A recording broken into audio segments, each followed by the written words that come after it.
I want to reiterate again that nothing in this bill would prohibit a child with gender dysphoria from receiving proper mental and behavioral health care services. The underlying text is limited to experimental medical intervention, specifically using puberty blockers, hormone therapies, and surgeries to change a child's gender.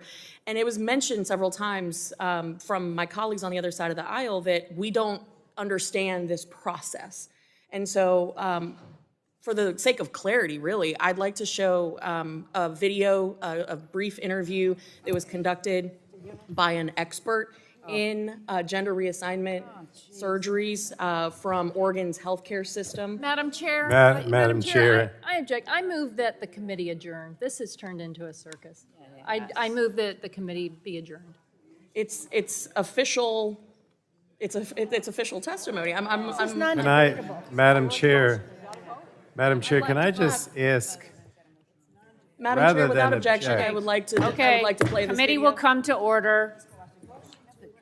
I was going Motion to. to adjourn is not debatable, right? So I have to ask.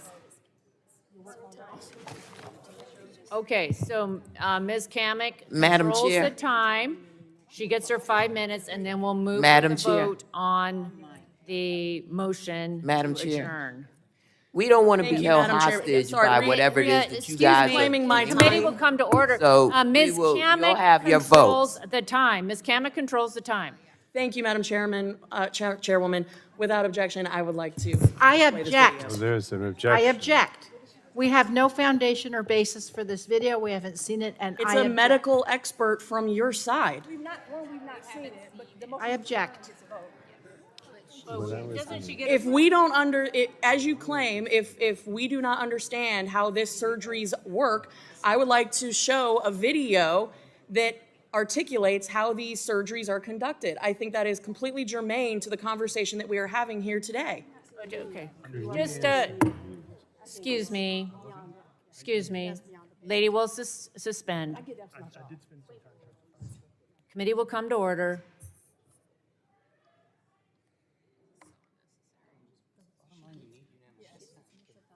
Okay, so Ms. Cammack gets to finish her 5 minutes, and then we will proceed. Thank you. Please play the video. You objected to the video. It's an interview. Okay.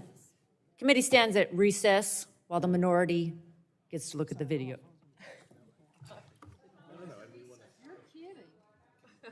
I want to look at the video. 2 minutes and 17 seconds. Committee will come to order. Ms. Cammack had asked unanimous consent for the committee to watch the video. There was an objection. I'm going to yield now to Mr. Pallone for the purposes of his objection. I have looked at the video, but I insist on my objection because I have to be honest, I don't even understand what the person is saying.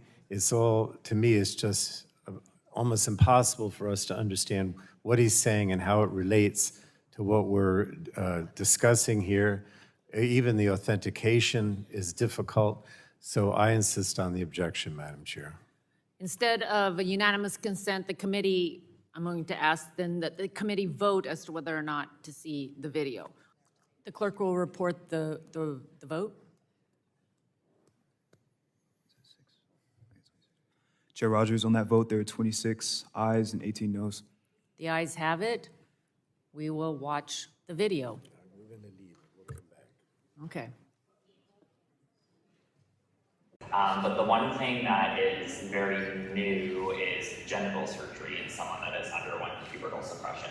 I do facial, chest surgery, and genital surgery. But the majority of my practice and sort of where my passion lies is really genital surgery cases. So I do a lot of vaginoplasty and a lot of phalloplasty. I would just say they're expanding in either direction. So yeah, a lot of adolescents presenting for surgical intervention, but also a lot of people that are like in their 70s sometimes coming in for genital surgery, and then everything in between. But the adolescents for sure present some unique challenges. Obviously, there's great evidence supporting pubertal suppression for a whole variety of benefits. But the one thing that is very new is genital surgery in someone that has underwent pubertal suppression. Not so much an issue in someone with assigned female at birth anatomy that undergoes a phalloplasty, because we're creating something with a free tissue transfer or a flap anyway. But a much bigger issue for an individual that's undergoing a penile inversion vaginoplasty, because we use all of that tissue to basically create the vulva as well as line the internal vaginal canal. And as a specialty, those of us that do a fairly high volume of genital gender affirming surgery, we've maybe done a handful of pubertally suppressed adolescents as a field, and no one's published on it yet. OHSU we're just putting our first series together as we're kind of learning and figuring out what works. But it's really changing things because you don't have enough tissue to line the vaginal canal. So you either have to take a skin graft or take skin from elsewhere or use some artificial product. The way that we're dealing with it is by using a robot, and we're basically performing intra-abdominal components of the surgery. So we're using peritoneum, which is the inner lining of the abdomen, to line most of the vaginal canal.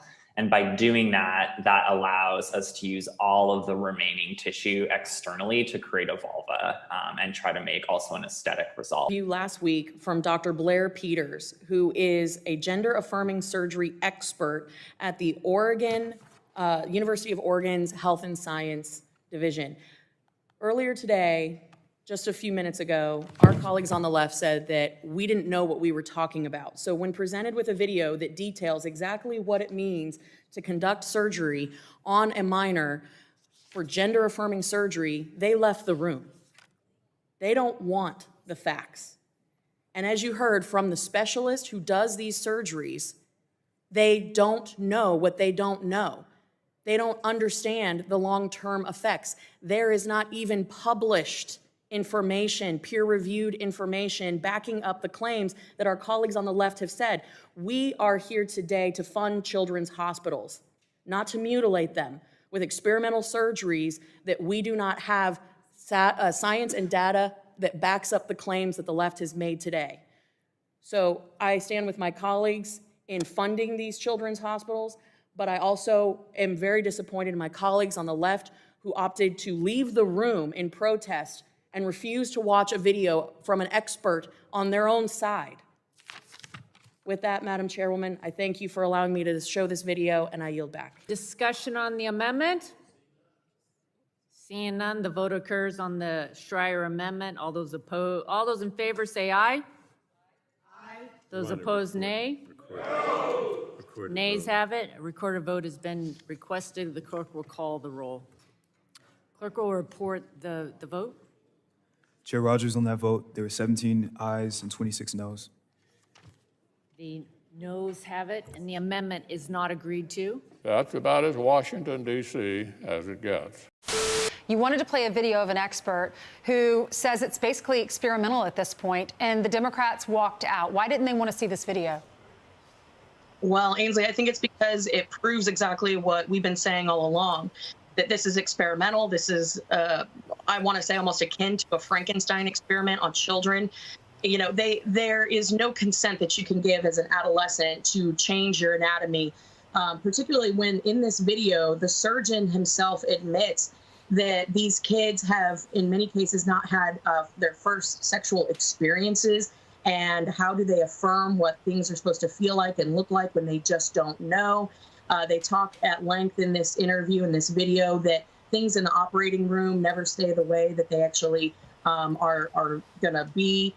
It's no peer-reviewed research, that it's just trying to figure it out in the moment. They're using robots, taking the intestinal and stomach lining of these kids' bodies to create canals. And it's a giant experiment at taxpayer expense on kids that really are just trying to figure themselves out. If you are going to take a science position, a data-backed position on whether or not to use billions of taxpayer dollars on these types of surgeries, wouldn't you want to know all of the facts?